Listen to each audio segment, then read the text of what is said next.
Hello students, this is dynamic problem. We will solve the LPP by dynamic problem. So यहाँ पे ये समझना जरूरी है कि यहाँ पे हमारे पास दो वेरिएबल्स हैं और दो ही constants हैं. These constants are called as state. And जो ये x1 x2 हैं, these are the decision variable x1 x2. जो decision variables हैं, these are decision variables. इनको बोलते हैं stage. Stage 1, this is stage 2.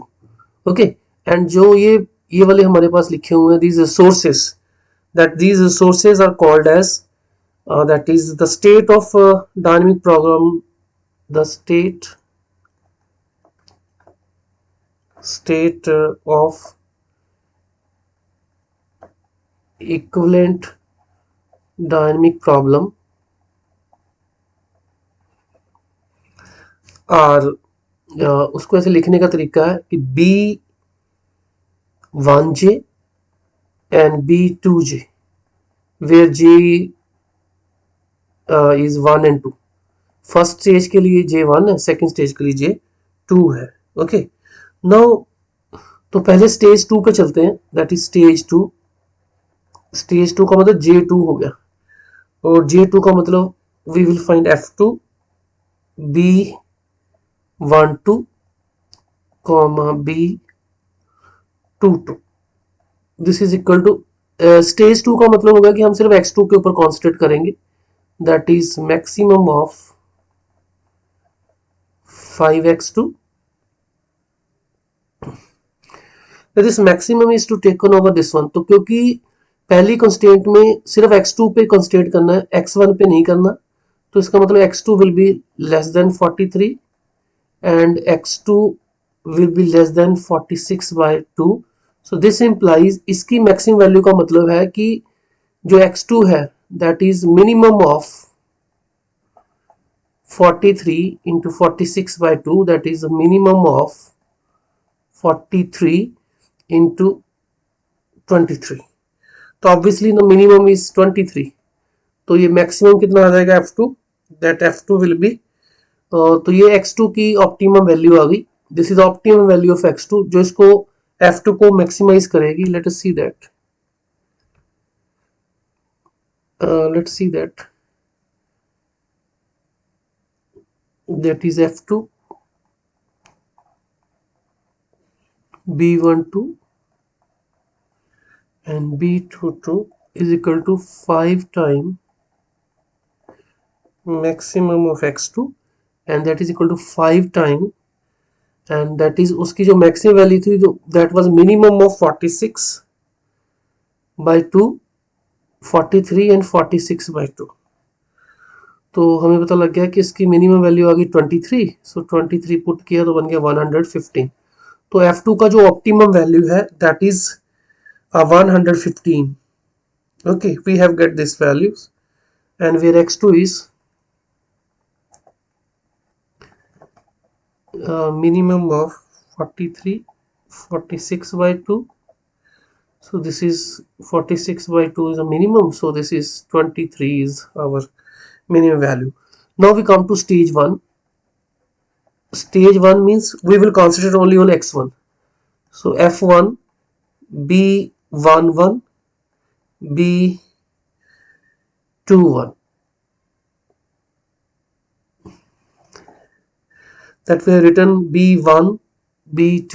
Okay, this J stands for first, that is we have written here B1J B2J. So it means J1 means first stage, J2 means second stage. So here first stage, so J is 1. Okay, so इसका मतलब है कि जो हमें जो objective function दिया था, objective function was this, हमें इसको मैक्सिमाइज करना था Z2x1 प्लस 5x2. x2 का मैक्सिमम वैल्यू हमें पता लग गया. अब x1 के ऊपर कॉन्सेंट्रेट करेंगे. Let us see how. That is equal to maximum of function is 2x1 plus, और x2 का वैल्यू जो मैक्सिमम है वो हम स्टेज 1 से लेंगे. स्टेज 1 से जो हम स्टेज 2 से हम कैलकुलेट करेंगे, जो पीछे वैल्यू आई है x2 की वो वाली यूज करेंगे. So let's see what is the value of that one. So we will use that value. So this will be equal to 2x1 5 times minimum of we can say that we can write it in another way that उसको जहाँ लिखने का तरीका है कि maximum of 2x1 plus जो x2 का value है वो पिछली स्टेज से यहां से आ गया तो उसका ऑप्टिमम वैल्यू यूज करेंगे f2. Okay, so f2 values we will use. And और ये एक चीज और इम्पोर्टेंट है कि जो इस स्टेज में x1 को देने के बाद जो वैल्यू बचेगी वो x2 को जाएगी. So what we do, we subtract, that is जो मैक्सिमम सोर्स है वो b1 है, उसमें से हमने x1 माइनस कर दिया, दैट इज और b21 माइनस 0 इसको मैक्सिमाइज करना. Now we concentrate on stage 1. Stage 1 पे कंसंट्रेट करने का मतलब है कि हम f1 b11 एंड b21 पे के ऊपर कंसंट्रेट करेंगे. तो अपने पास जो ऑब्जेक्टिव फंक्शन है वो है 2x1 प्लस 5x2 और अपने पास कंस्ट्रेंट थी 2x1 plus x2 less than 43 and 2x2 less than 46. सो हमें यहाँ से क्या करना है कि स्टेज 1 का मतलब हमें x1 पे कॉन्सेंट्रेट करना है. So what we do, we will maximize 2x1 plus जो ये वाला x2 है इसका वैल्यू हमने प्रीवियस फंक्शन से कैलकुलेट करना है क्योंकि x2 का हम वैल्यू स्टेज 2 से कैलकुलेट कर चुके हैं. So we will use this thing. तो what we do, we write here f2. Okay, f2 हमने x2 का वैल्यू, x2 को वही वैल्यू मिलेगी, रिसोर्सेज का वही वैल्यू मिलेगा जो इस रिसोर्सेज में बचेगा after giving it to 2x1. तो 43 माइनस 2x1 एंड 46 माइनस यहाँ पे x1 है नहीं, it will be 0. Okay, so this is the thing we will do. और वी कैन से दैट कि हियर वी कैन राइट जितना भी जो रिसोर्सेज हैं b11 एंड b21, इसमें से x1 की वैल्यू माइनस करके जो बचेगा वही x2 को मिलेगा. और क्योंकि ये लास्ट स्टेज है तो इसका मतलब रिसोर्सेज की वैल्यू पूरी लेंगे, दैट इज पूरी वैल्यू का मतलब 43 एंड दिस इज 46. तो ये पुट कर दी मैंने सीधी पहले.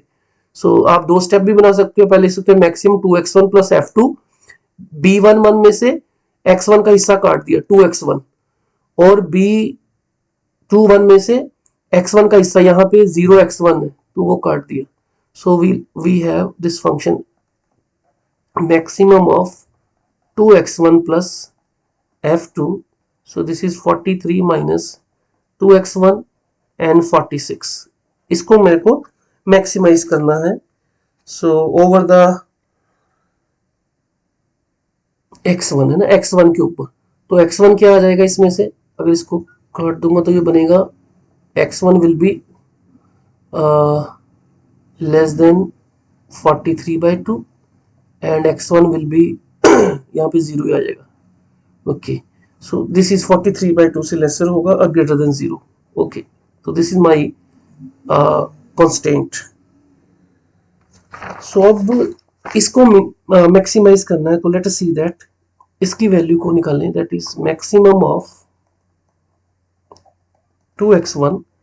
तो f2 में जो वैल्यू आया था वो आया था, अगर आपने f2 का वैल्यू देखा था तो f2 is 5x2. okay, so that was 5 maximum this, so this is minimum of, we have done this thing, we have done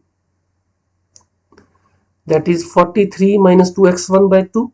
this is same and this is half of that one. so अगर f2 का value देखो तो f2 जो value आई थी that was minimum of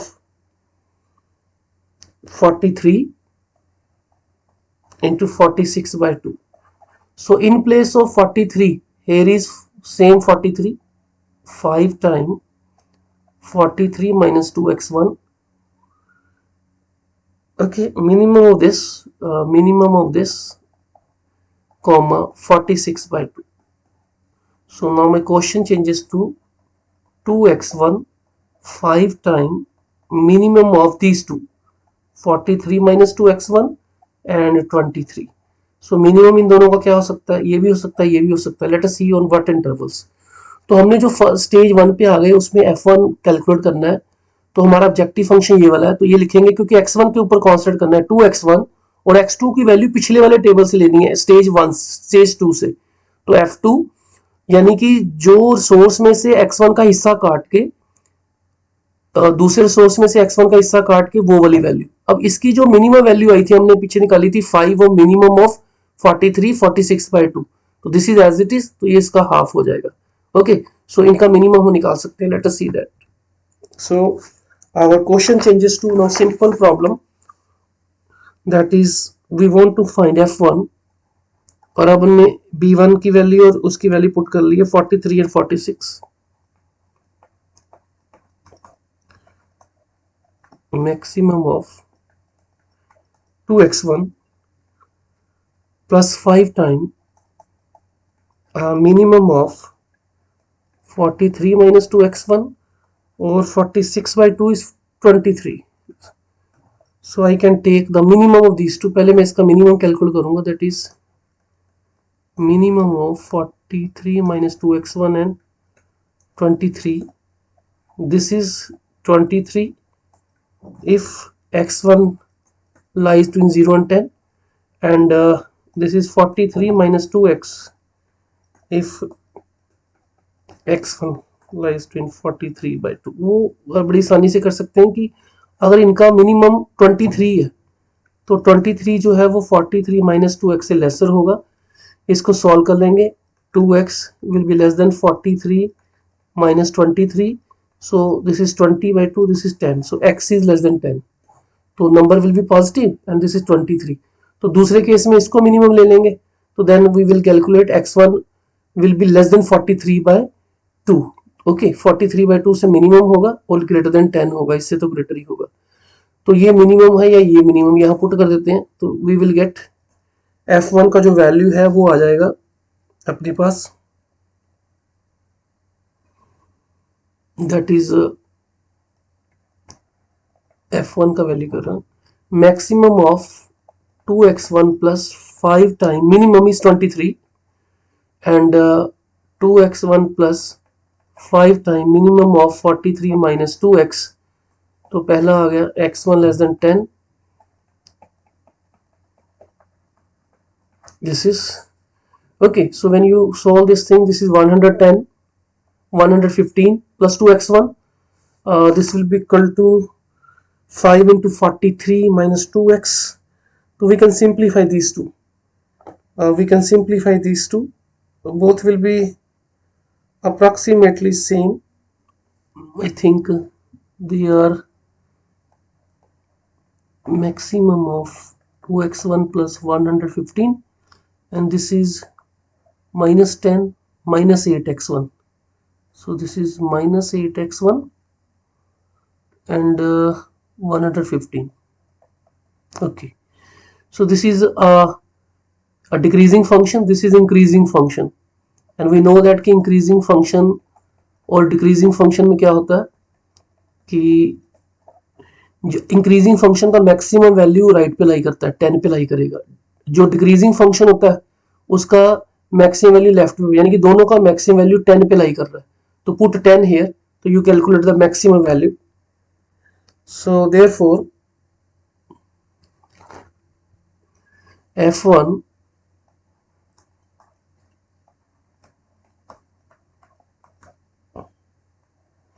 210 plus 115, so this is equal to 135 is answer. Or what is the value of x2? x2 is a minimum of 43 minus 2x1 and 23. So when you put x1 is 10, we have calculated. So this is minimum of 23 23, so this is 23. x2 is also 23. So the optimum value of x1 is 10, x2 is 23 and maximum z is 135. So this is the answer.